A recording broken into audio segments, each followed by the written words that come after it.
La vérité, ne me mens pas. Dis-moi vraiment la vérité. Pourquoi tu as peur de chez moi, de te retrouver avec moi chez moi? Dis la vérité. Ça va chez moi à la maison. J'ai pas voulu te l'écrire. J'ai voulu te l'envoyer par WhatsApp. Chaque fois que tu auras besoin d'entendre cette voix. Je sais que je t'appelle pas, je sais que je réponds pas souvent aux SMS. Mais je t'aime et je pense à toi. Je réfléchis beaucoup. Je ne sais rien te promettre. Mais sache que tu es l'amour de ma vie. J'ai jamais aimé comme je t'aime. Et tu es la plus belle femme que... Oza bolingo na ngai, oza nyonso po na ngai. Ba voice bimi. Moïse Mbie abeti susu bo mususu. Te bakate ezalaka nini pote. Yo soki abeti bo mbala mo na réseaux sociaux ebimi. Te bakate ezalaka stratégie na ye. Mais na lingi na sa le voice pote oyo ka mungongo na ngai mungongo na yo eza nyonso po na ngai mungongo nzambe ke wana.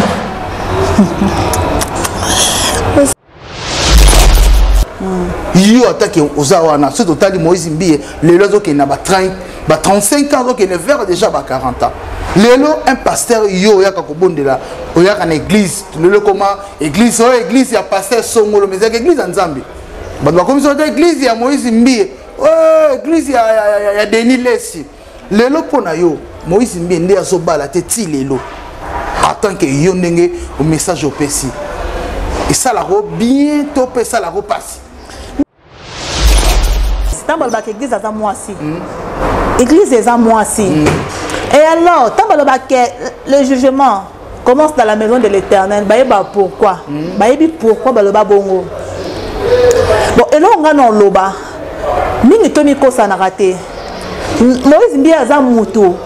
So to bito longo le loko nzamba cha pat katine lo kwa likambo lo kwa dona ye. Ezana bisayo aza mutu, aza pena nzoto. Ana Team France Télévision, Team France Télévision, Team France Télévision, Nemara. Salande Makam. Pas de vous abonner et d'activer la cloche de notification car cela va vous permettre de ne plus manquer à nos prochaines vidéos. Merci beaucoup Bandeko Balandi. Ya émission Nabino Egoyebana. Depuis Bino Ekoyebana 2023 Ekoyebana 2023 Oyo. Vraiment merci na abonné, merci na ba Oyo bokomela rabiso. Oyo bo partager ba émission Nabino tozali awa na Afrique du Sud Oyo to bengi Afrique angele. Merci na bandeko nyonso Oyo boza tout autour na biso de pesa biso ba conseil ebele. Na pesi mbote na ba téléspectateurs na biso Oyo balanda rabiso pe na pesi mbote na président ya ba homme d'affaires nyonso c'est qui c'est Mohamed Moleka Mukolontuku Vwandu. Président ya ba homme d'affaires nyonso. Merci beaucoup na trois fois King Kabo. Nous allons toujours na biso na Pachele Bougora vraiment nezala kaka moi comme vous avez un peu moi makasi. Merci beaucoup na Obed Nzao agence Noëlla Angie Business Obed Nzao nouvelle énergie lelo ekoyebana manager Biko na mwanga manager Biko ekoyebana. Je reçois pour vous serment ko lo barabien na benga ki wana ndeko na ngai masana ngai camarade na ngai mais lelo on va partager quelque chose. Ekoyebana 2023 eza ekoyebana émission oyo bozala branché vraiment besoin temps ya rolanda émission oyo pour émission lelo ekoyebana. Je reçois pour vous Solange. Bonjour. Bonjour Erzo. Boni. Ça va. Bonne année 2023. Merci. Vous avez depuis 2022 émission Liboso Ekoyebana 2023 yango boni santé activités au Kenya. Oui, santé ça bien. Ngapela pesimbote na batnyo surtout aux occasions landabiso vraiment na 4 émissions na biso Ekoyebana bambote na bino na pesimbote na le King Coach Kasa bambote na yo puis na pesimbote na balobi Vincent Omokoko bambote na yo papa na Juvency bisiko zakuna bambote na bino tout batu o boza déjà connecté na Holanda biso balobi to bosani te Mohamed Moleka bambote na bino bisika nto bozali obenza ou bambote na bino Noëlla Business to lingi bino makasi. Merci beaucoup na Sisi Selenge Fashion Latissa biso Latissa Manza Sisi Selenge Fashion balobi na 28 moyini mbote to pesi moyini mbote pour 28 eza toujours mobimba et pas les boss, patron, aigle, Laura Yando, hein, Balobi, Moini, vous savez qui, propagande, qui va Kangi 28, Laura Yando, Kokita, Betty Bash, Moini Mote, Topession Mote, Tika, Mabewana. Le nom, et ça, Beba, Zakoima, et Koyeba 2023. Moïse Mbiye, a Betty, autour le bas, 4e bord, Wabi autour, a Betty Yana, a Kokite, a Kangi Moutema. Alors bité atangi ba kombo ebele oza bolingo na ngai amour so qui nini sans toi ma vie n'a pas de sens oza bolingo na ngai oza nyoso po na ngai ba voice bimi Moïse Mbiye abeti susu bo mususu te bakate ezalaka nini pote yo so ki abeti bo mbala mo na réseaux sociaux bimi te bakate ezalaka stratégie na ye siko avant to connaître no wana mais na tout non Solange Mboyo invité na ngai moninga na ngai lelo to vandi po to partager pour te téléspectateurs na biso ma ya King France Télévision balingaka bazo d'information à solo bana yo nozoka Moïse Mbiye en tant que pasteur en tant que musicien comme Fali Ferré héritier Fabregas comme nani bon pour ngai nazoka Moïse Mbiye vraiment un serviteur de Dieu. Parce que Moïse Mbiye aza ba jara ba pasteur oyo bato ba ponaka te batia. Merci. Aza parmi ba bengami, aza muto nzamba bengi. Pour papa na témoigner papa na loba soki andima kotikela moi un ministère parce que yebi on nzambe na la ki sai par rapport à Moïse Mbiye. Alors papa nde muta consacrer moi na ye.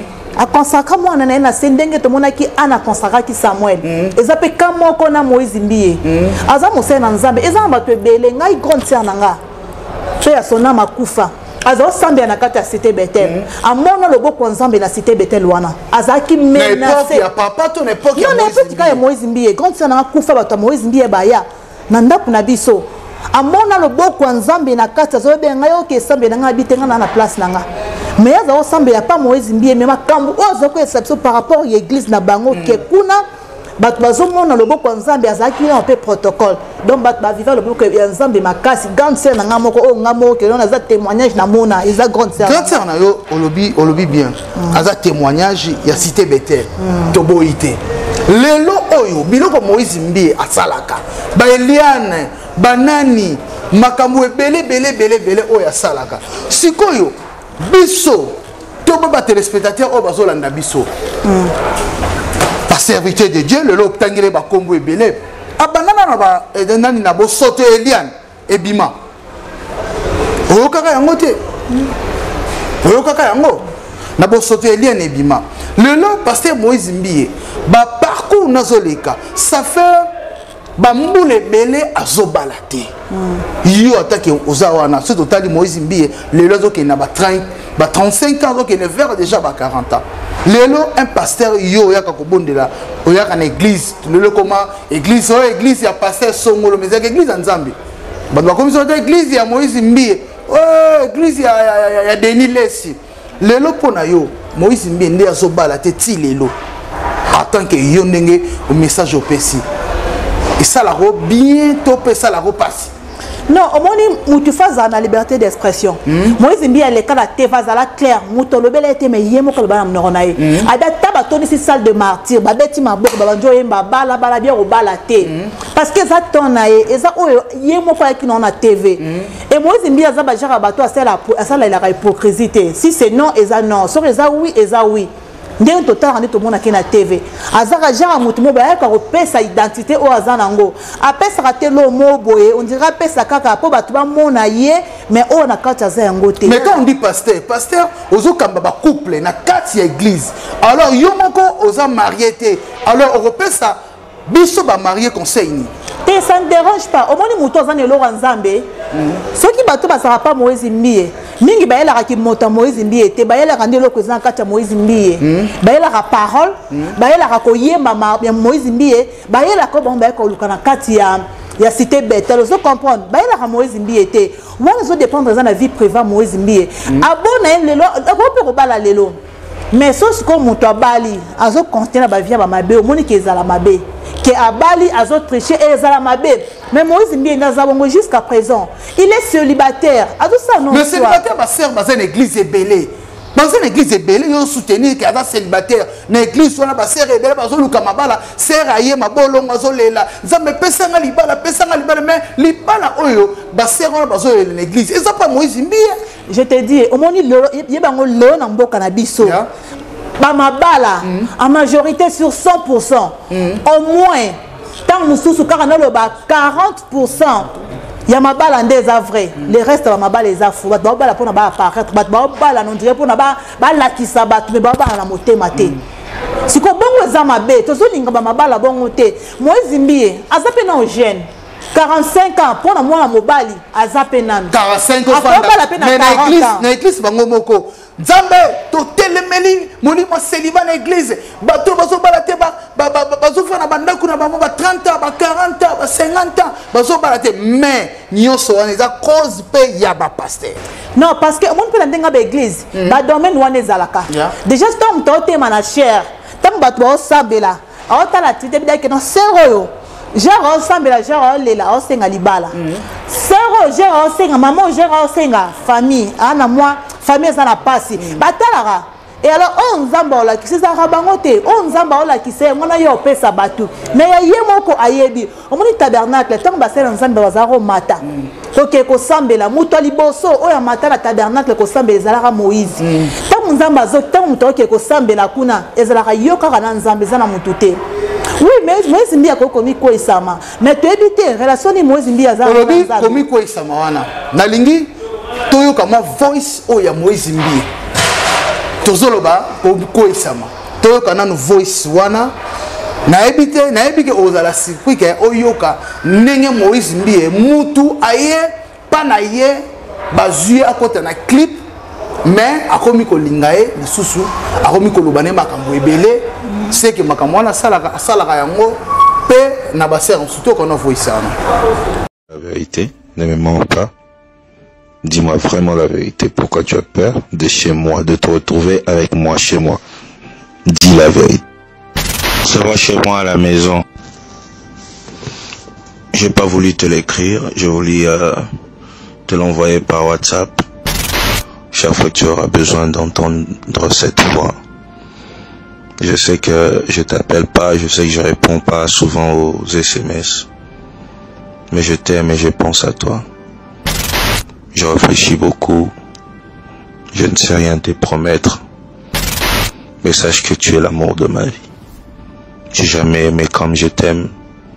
Et tu es la plus belle femme que j'ai rencontrée, avec qui j'ai vécu dans ma vie. Je rêve de rester avec toi tout le temps. De faire l'amour tout le temps. Solange, oyoki voice ya Moïse Mbia. Sœur wana, eza passie pour na ba pasteur. Eza passie. Sœur aye asala musala na ye, bazui en tant que figurante, il y a clip. Aza marié, mais Moïse Mbia ayebisi ye ke oza nyonso po nanga, naza na besoin na caresser yo. Butu nyonso butu moi il faut ça na la lelo na tolo na simba yo partout maboko na ye ebi osala mais ebisa biso ke ata mokile gangi nini akobala te pona yo sikoyo Moïse Mbia oyoki ba voice pe alobi na lingi na boyaki na tindelo po ye aponami na ba message na boyaki na salelo message mais na lingi na salelo voice pote oyoka mungongo na ngai mungongo na yo eza nyonso po na ngai mungongo nzambe ke wana. Oh Seigneur. La sekina no, na seki pourquoi? Omoni omoni tambalo ba église, tambalo ba église eza mwasi. Église eza mwasi. Et alors, tambalo ba que le jugement commence dans la maison de l'Éternel. Ba yeba pourquoi? Ba yebi pourquoi ba loba bongo. Bon, et là on a non loba. Nini toni kosa na raté Moïse Mbia za mutu so to bito ngole loko nzamba cha kati ne lo kwali kambo lo moi c'est libala aza mutu aza pena nzoto ana nzoto wana eyo kaka posa aza mutu ana nzoto ko PCP posa ameka aza na nzoto ko PCP posa aloba likambo ko sepela d'abord comment Moïse Mbia bazara parolier parce que tu es dans des banzembo na oui comme banzembo bien so tu banzembo ça banzembo d'amour yes ça déjà parlé donc voice otoyoki nga eolekela ngate au monde mobile pe so azolinga mwasi ezala vrai ozala faux acha apeka lokuta liboso pe na kati ezala lokuta mbali samon aolinga mosabi na osombela au château na nini o na mapata na yebisa mutasondo château mapata ba otonga en place ni ezako les hommes en nzambe mamba bolingo ezara bongo mais le mal on ngala moni pandiro na biso mwasi esaninga pasi pasa nini oui esaninga pasi wakaka voice ya Moïse Mbi ende ya préféré ko binisa aboyi yango ya boyi na ye kasi pourquoi ya on a dit soka boyaki ndeni bande ko sola bongo lokola répondaki Moïse Mbi il fallait bande komela ye to apesi rendez-vous na ya église amoni na kati église ayebisi alobi na lingi te soko continuer soko ko sala boye e koza mabe to na yese mobile nanga aroya neza la semi mais ça attendi bo muntu mo attendi bilinga linga akende ko to alingi tekene ko to alinga bite muto le biro kaza bilinga linga fo to sala nini to sukisa ye yango Moïse Mbi abeti ba yondi mi fi wana ndeza ya omona mabolo to bito te pema mbalo yenge ba vie ma bebele ezape na kati église tout le monde a pas mon tout ça sert à la tapena jipa mulai mais ke bana saki jipa na zama mama be o asaba pe na kati ya église pe ka kozomona na ba diacre na ba batumsu kozomona yuka si fiwana aza chanteuse nenga yemba bongo aza ba relation so amoureuse ta part ya Moïse Mbi kaka te ya linga na ete po azala mobali na ye a respectera mobali na ye ya toebindeni mak toebindeni ni monde comment otambola toebindeni monde comment otambola pourtant muto ayemba musique bon ana besoin producteur ba producteur muso ayaka aroya senge fo bolingana na ay ki producteur ma singi bolingana na mona rango ya so da kitam su producteur alinga changote so da ki producteur bo balinga produire ele bimso ke beta concert na poto to apelinga boye ndo na mwasi na niveau na Moïse Mbi ozo memela makambu yo zo soutenir ndeko wana mwasi vraiment non na soutenir ndeko mwasi te na soutenir ndeko mwasi te mais ba propos ba ok non ndeko mwasi asali ya kozwa téléphone ko plier loko bosola ki entre binomi ba na Moïse biso te ba ki ngote il fallait garder donc kuna le meilleur façon za kinine a supprimer soit ba message a bloquer Moïse Mbi ngeza à la face est-ce que tu éviter la mususu mobali ne muta publier yango to mulamsu mobali na tali ke ayoki non message ayoki Moïse Mbi abi ce monsieur asalika beti babora beliane abeti babora banini nga kota su na kati ya foyer na ngai non faut checker na balabala non ce qui nga zaki mobali wana ya yeso zaki mobali mutu aplibiango aussi penser que za mobali aplibiango songa na zaki mobali nenga na luka Moïse Mbi entre hommes nenga na luka entre hommes to fami to bandi ko solo la na yebisi ye mwasi wana za mwasi nanga songa kisoba mobile na kendaki akero luka Moïse Mbi alinga yo ka soni azape papa mo bazaka respect Moïse Mbi alinga senga pardon anga présenter beskis na pas mutu wana limbisa ngai mais ce que yo sala boza bien tengelo na otemela mingi eza mamba Moïse Mbi ete oui aza mutu akosala mabe akosa pe malamu donc acte Moïse Mbi asali et koko za mabe eza mabe ezape malamu saka kama be eza malamu te ozomona mais Solange quand on dit papa tobenga ba badadi ba papa disons baza batu oyo tonto kendaka pana bango pote to na bonne relation na Nzambe bango nde bakotisaka biso na relation na Nzambe malgré na bandako to bondela mais quand surtout ke na ba église tozukaka nini to pasteur azoteya azobimisa oyo eza kati na ye azo transférer yango pa na biso alors soki déjà un pasteur biloko boye komokoma lelo mwasi moko boye akoki aya pa Moïse Mbi asambe mobali akomika joyo so na moni akomikole na mwasi na nga déjà mais sikonga na okamwa ye atikaka juste atika ba message o wana o ya te mais peut-être comme tu sous ba message ya solo a chete non ngapi na oloba que tant que moi si tu es relation onde bandité abandika juste place wana ndeto mona ga ya Eliane Eliane ti Moïse Mbia za longole bazemi azo ki ton ya na TV. Oui que Eliane za na robota kate. Trompe kenda. Yango na loba. Ba trompe kenda mwana mwasi ki to. Robota susute. Tango Moïse Mbia okabela mbongo. Biso toyeba ite ozo mbongo azolata. Ti andima ko keko sala clip. Azana ba bisengo la bango ba biso toyeba ite. Mais pourquoi quand malamo mutabimi na teva siliki?